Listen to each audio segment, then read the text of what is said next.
আরে কিতা গো, আমি আইলাম গরো, তোমার কিতা হয়েছে? তোমার যে কি বেশি টেন্স লাগে? তোমার কিতা টেনশন হইছে? আগো জানো নি কিতা হইছে?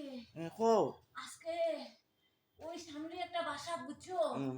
দুইটা ছেলে আইছে বুঝছো নি? হুম। আচ্ছা।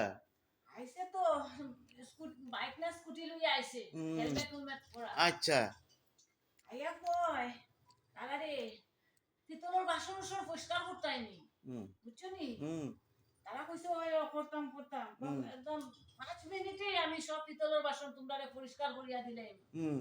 আর তারা তো বিশ্বাস করছে, তুমি হুম। এরপরে পিতলের বাসন শুনিতা তাল গামলা দিয়ে দিতা বার করিয়া দিছে গো পরিষ্কার করার লাগিয়া বুঝছো নি?